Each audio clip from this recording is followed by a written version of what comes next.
All right, so I don't have premium, so we're going to be in a couple different videos because the longest I can record is for 10 minutes. So we just finished talking about generalization or principle, and you should have circled or identified the general statement and the supporting details. So the next type of text structure that we're going to talk about is compare and contrast.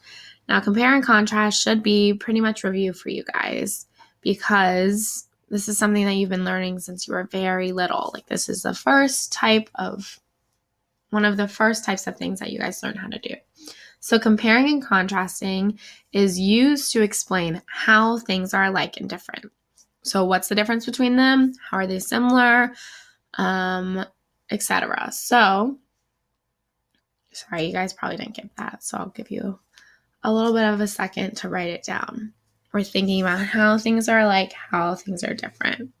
Biggest way to do this is a Venn diagram.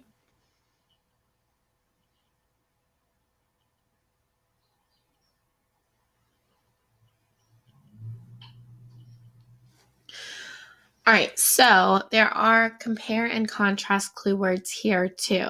There's a lot of them. So when authors use the text structure of compare and contrast, they use the special clue words to show this text structure.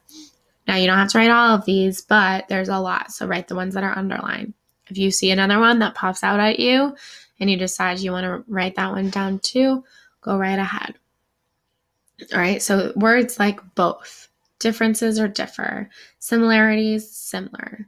On the other hand, so that's showing the difference. Have in common, showing similarities, unlike, while, yet, right? So they are alike, yet they are different, but same, to, as well as, instead, and like, and however. Wow, there's a lot. All right, so there are so many different compare and contrast clue words, and all of these tell us that there is something similar or something different.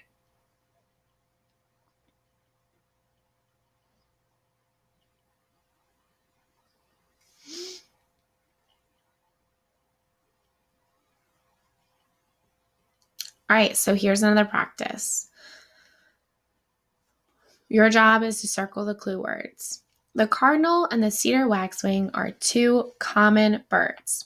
Both have crests on their heads. Both are common at bird feeders, but the birds have some differences. The male cardinal is a bright red, while the waxwing is brown. The cedar waxwing often migrates from place to place. On the other hand, the cardinal stays in one place year after year.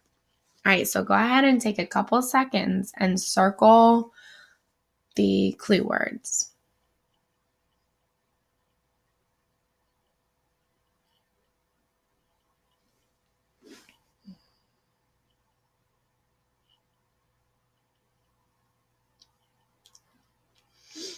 All right, let's talk about it. So, first, I want to point out that it's a little confusing because the first sentence says the cardinal and the cedar waxwing are two common birds.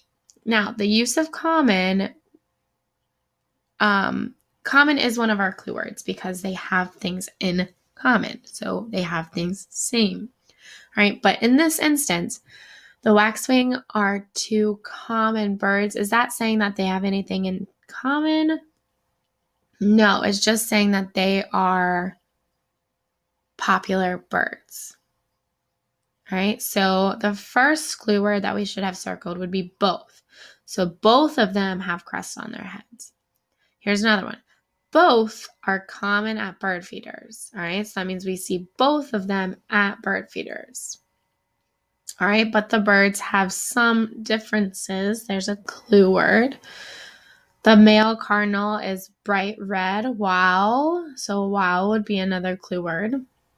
The waxwing is brown. The cedar waxwing often migrates from place to place. There's no clue word in that sentence. And then on the other hand would be the other one. So on the other hand, they're showing a difference. Make sure that you have those words circled.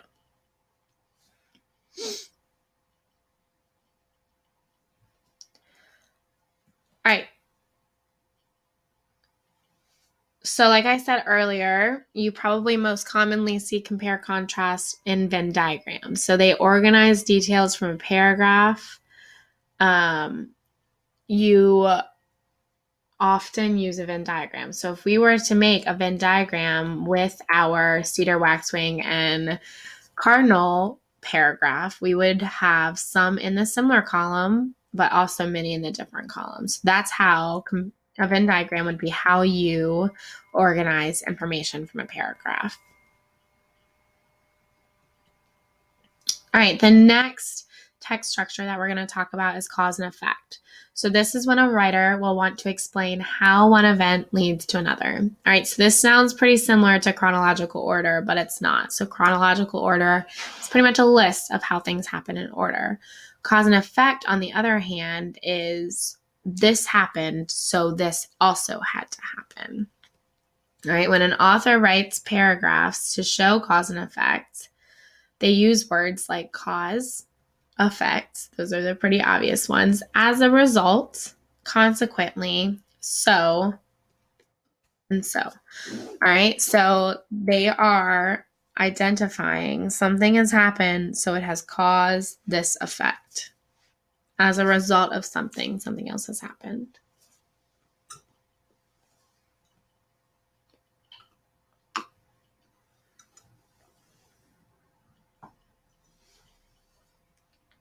All right, so again, another practice. You're noticing a theme here, I'm sure. The night snowstorm had many effects. People were out shoveling snow from their sidewalks. The power lines were draped with ice. Snow plows drove down every street. Children were happiest of all. The unexpected snow caused school to be canceled. All right, so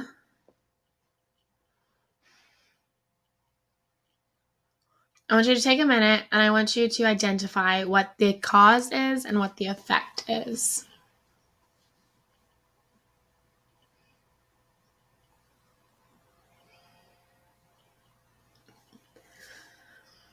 All right, so we're going to start with cause or identifying the effect. So,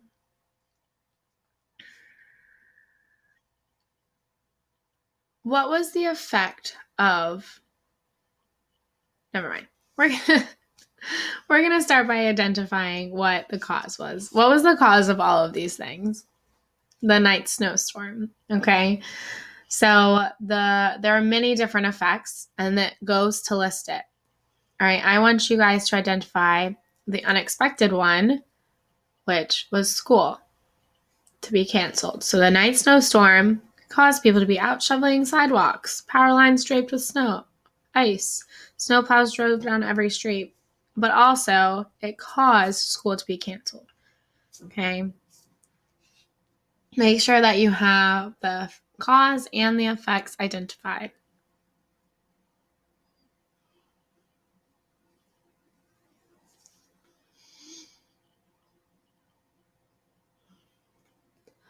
All right, next we're going to talk about problem and solution. I think this is our last one, so we've made it to the end.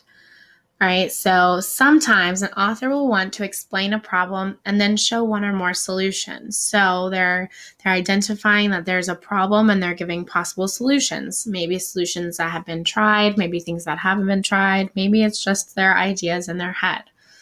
All right, so often authors will signal problem and solution structure with clue words like problem and solution.